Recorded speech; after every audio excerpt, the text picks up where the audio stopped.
스몰캡 리포트 시간입니다. 오늘 보도국에 이한승 기자 나와 있습니다. 안녕하세요. 안녕하세요. 네, 오늘 소개할 기업 어떤 곳인가요? 네, 제가 오늘 소개할 기업은 KTCS라는 기업입니다. 앵커께서도 또 시청자 여러분도 114나 고객센터 이용해 보신 적 있으실 텐데요. KTCS는 이같이 114 번호 안내 서비스와 올레 고객 서비스 등 이런 서비스를 제공하는 컨택 비즈니스 전문 기업입니다. 자세한 소개는 대표이사이신 임덕래 사장의 소개로 한번 들어보겠습니다. KTCS는 KT그룹 고객 채널을 비롯해서 전국 50여 개의 대외 고객센터를 운영하는 국내 최대 규모의 컨택 전문 기업입니다. 올레 고객 서비스 사업이 있고요. KT 이외에 오픈마켓에서 고객센터를 운영하는 컨택 사업이 있습니다. 또 70여 년 전통의 전화번호 안내 서비스인 114 사업, 또 114 문의호를 바탕으로 한 우선번호 안내 사업도 운영하고 있습니다. 마지막으로 KT상품과 그룹사의 여러 상품을 판매하는 유통사업을 하고 있습니다. 네, 임덕래 사장은 지난해 3월 30일 KTCS의 대표이사로 취임했습니다. 또 현재 KTCS의 지분은 KT가 최대 주주고요. 17.8%를 소유하고 있습니다.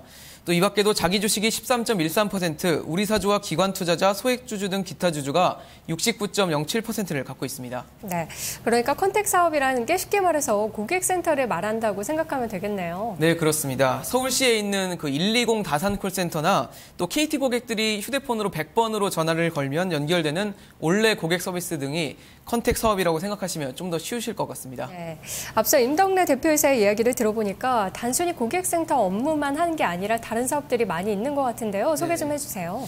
네, 114 번호 안내 서비스는 아까 말씀드린 대로 한 번씩 좀 다 이용해 보셨을 텐데요. 114로 전화를 걸어서 보통 매장 상호나 또 업종 등을 문의를 하게 됩니다. 이 77년 전통의 114 번호 안내 서비스는 매일 업데이트되는 데이터베이스를 바탕으로 정확하고 또 신속한 정보를 제공한다는 장점이 있습니다. 최근에는 스마트폰 보급이 늘어나며 검색이나 정보 습득이 빠르고 또 쉬워졌기 때문에 114 서비스를 이용하는 고객이 많이 줄어들었습니다. 하지만 KTCS는 이 같은 시대의 흐름에 발맞춰 스마트 114라는 애플리케이션을 출시하기도 했습니다. 사실 저도 이 스마트폰으로 바꾸면서 114를 예전만큼 안 썼거든요. 네, 그런데 저도요. 애플리케이션이 또 나왔었군요. 예, 네, 아까 우선번호 안내 서비스라는 것도 있다고 들었는데요. 그건 뭔가요? 네, 우선번호 안내 서비스 하면 뭔가 와닿지는 않으실 텐데요. 방금 말씀드렸던 114 문의호를 기반으로 하는 서비스입니다. 114 이용자가 상호를 특별히 언급하지 않고 문의를 할 경우에 이 서비스에 가입한 업체의 전화번호를 알려줌으로써 홍보 효과를 높여주는 그런 서비스입니다. 예를 들어 고객이 특정 업체를 물어보지 않고 그냥 중국집 이렇게 문의를 하면 우선번호 안내 서비스에 가입된 업체를 우선적으로 알려줍니다. KTCS는 고객이 불특정 상호를 문의할 경우 상담사가 임의로 업체를 안내하며 생길 수 있는 형평성 문제 때문에 이 서비스를 시작했다고 밝혔습니다. 보시는 것처럼 이제 우선번호 안내 서비스에 가입해서는 그동안 꾸준한 증가세를 보여오다가 지난해에만 소폭 감소를 했습니다. 하지만 가입해선 감소해도 매출은 증가하는 모습을 보였는데요. 아무래도 시, 군, 구 등 지역 단위별로 가격이 다르게 책정되기 때문에 회선수 감소에도 매출이 증가한 것으로 풀이됩니다. 네, 그럼 이제 KTCS가 가장 주력하고 있는 사업에 대해서 한번 알아볼까요? 네, KTCS가 최근 가장 힘을 쏟고 있는 사업은 방금까지 말씀드린 컨택 사업 외에도 또 유통 사업이 있습니다. 이미 두 사업 모두 지난 2011년 이후로 계속 높은 성장세를 보여오고 있고요. 앞으로도 KTCS가 지속적으로 힘을 기울일 사업으로 분류가 되고 있습니다. 컨택 사업은 고객과 또 기업 단체를 연결하는 접점 역할을 하는 서비스인데요. 주로 공공기관이나 기업, 지방자치단체 등으로부터 위탁을 받아 서비스를 합니다. 기업들도 아무래도 비용이나 인력 측면의 효율을 생각하면 KTCS와 같은 전문 기업에 위탁하는 것이 더 낫다고 판단을 하기 때문에 위탁수를 늘려가고 있는 추세입니다. 지식경제부도 지난 2010년 2조 원 규모로 예측을 했던 컨택 사업이 오는 2015년에는 3조 원까지 육박할 것으로 보고 있어 시장성도 밝은 상황입니다. KTCS도 지난 2005년 11개사였던 고객사를 지난해에는 67개까지 늘리며 컨택 사업의 든든한 한 축으로 자리매김을 했습니다. 고객사가 굉장히 많이 늘었네요. 네네. 그리고 유통도 말씀하셨는데 언제 KTCS와 유통하면 잘 와닿지가 않거든요. 어떤 유통을 이야기하는 건가요? 네, KTCS 말 그대로 KT의 상품을 유통을 하는데요. 흔히 우리가 생각하는 올레 인터넷, 또 TV, 또 모바일 등 KT의 유무선 상품도 있고요. KT 렌탈, KT 텔레캅 등 KT 그룹 내 상품 판매에 유통에 관여를 하고 있습니다. 이미 대형마트 내 매장형 포스트나 샵인샵, 또 홈쇼핑 등에서 상품을 판매 중입니다. KT는 그중에서 홈쇼핑에 가장 큰 기대를 품고 있습니다. 현재 GS 홈쇼핑, 현대 홈쇼핑, NS 홈쇼핑 등 국내 5대 홈쇼핑 중 3개사에 제휴를 맺어 활동 영역을 넓히고 있는 상황입니다.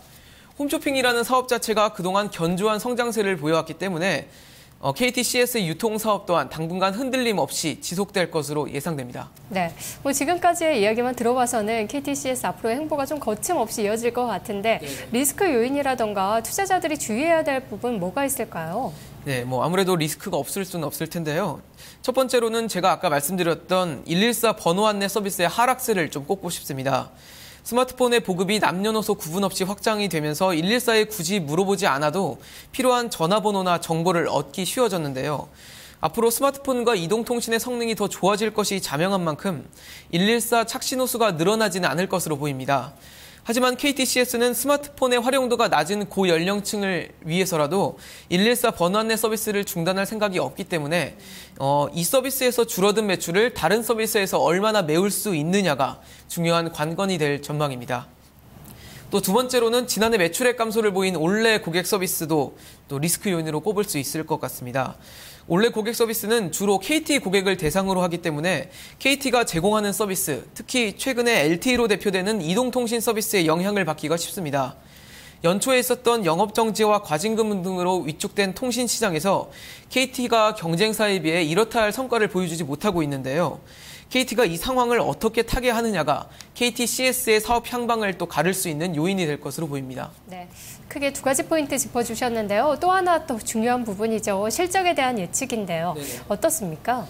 네, 올해 매출은 지난해와 대동소이한 3,840억 원 수준이 될 전망입니다. 그리고 아직 1분기 실적이 발표되지가 않아서 올해 전체 매출이나 실적을 예측하기엔 섣부를 수 있지만 지난 3, 4년간의 성장세를 봤을 때 영업이익은 226억 원, 당기순이익은 185억 원 수준을 기록할 것으로 저희는 예상을 하고 있습니다. 아까 말씀하신 리스크 부분에서 KTCS가 얼마나 선방을 하느냐, 또 컨택 사업과 마케팅 지원 사업 등 신규 사업을 통해 외형적 성장이 수익 향상으로 얼마나 연결이 되느냐가 KTCS의 올해 실적을 결정 지을 것으로 보입니다. 네, KTCS에 대해서 투자를 고민하고 계신 분들도 있을 텐데 마지막으로 투자 포인트 짚어볼게요.